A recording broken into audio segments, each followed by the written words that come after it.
रात का समय था। चारों ओर सन्नाटा और घना कोहरा। पहाड़ी इलाके की सड़कें बिल्कुल वीरान थीं। रोहित, एक फ्रीलांस फोटोग्राफर, अपनी गाड़ी से किसी दूर दराज के इलाके से काम खत्म कर शहर लौट रहा था। काम ज्यादा लंबा खिंच गया था और उसे घर पहुंचने की जल्दी थी। रास्ते में उसने महसूस किया कि पेट्रोल कम हो रहा है। उसने गूगल मैप पर देखा तो सबसे नजदीकी पेट्रोल पंप 20 किलोमीटर दूर था।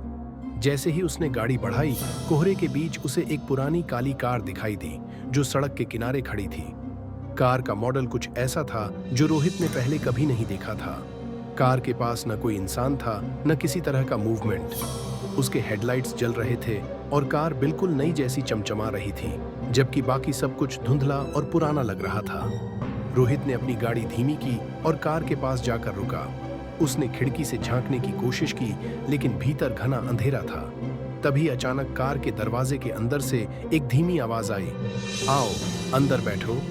रोहित चौंक गया। उसे समझ नहीं आया कि उसने यह आवाज सच में सुनी थी या यह उसकी थकान का असर था। उसने ध्यान से सुना, लेकिन इस बार सब कुछ शांत था। वह वापस अपनी गाड़ी में बैठने ही वाला था कि कार का दरवाजा अपने आप खुल गया। दरवाजे के खुलते ही अंदर से एक मीठी, रहस्यमय गंध आई। ऐसा लगा जैसे कार उसे अंदर खींच रही हो। जिज्ञासा और डर के मिश्रण से भरा हुआ रोहित ने अंदर झांकने का फैसला किया। कार का इंटीरियर शानदार था।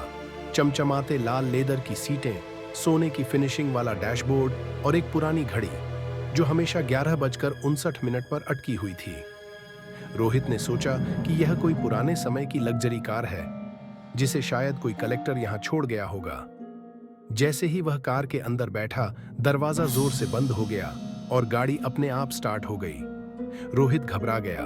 उसने दरवाजा खोलने की कोशिश की, लेकिन वह जाम हो चुका था। स्टीयरिंग व्हील अपने आप घूमने लगा और कार तेज रफ्तार में दौड़ने लगी। ये क्या हो रहा है? रोहित ने चिल्लाते हुए कहा, लेकिन कार ने कोई जवाब नहीं दिया। वह घुमावदार सड़कों पर इतनी तेजी से दौड़ रही थी जितनी तेजी से कोई इंसान नहीं चला सकता। रोहित ने खिड़की से बाहर झांकने की कोशिश की, लेकिन बाहर का नजारा बदल चुका था। पहाड़ी इलाके अब धुंध में गायब हो गए थे और उनकी जगह अंधेरे जंगलों ने ले ली थी। सड़कें असमान थीं और उनके किनारे विचित्र आकृतियां खड़ी थीं जो इंसानों जैसी लगती थीं, लेकिन उनके चेहरे दिखाई नहीं दे रहे थे।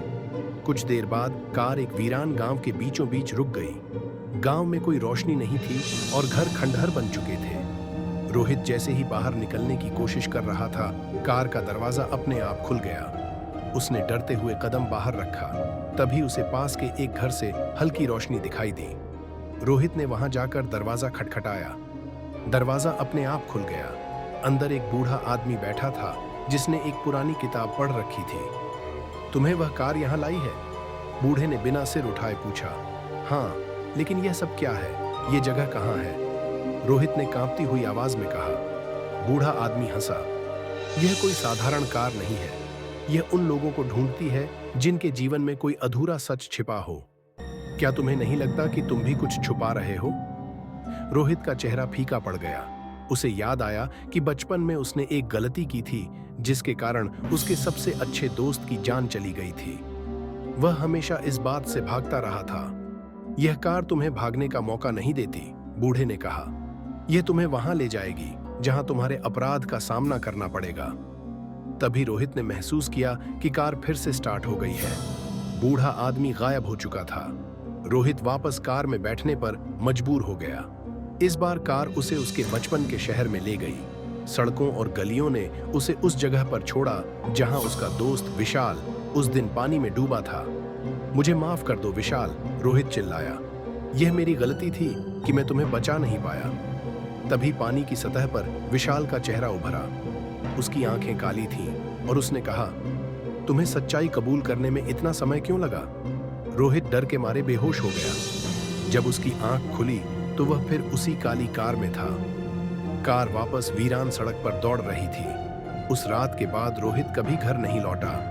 लोग कहते हैं कि वह कार अब भी रात के अंधेरे में दिखती है और जो कोई उसमें बैठता है वह हमेशा के लिए गायब हो जाता है। यह रहस्यमयी कार अपना शिकार ढूंढ रही है। क्या आप इससे बच पाएंगे?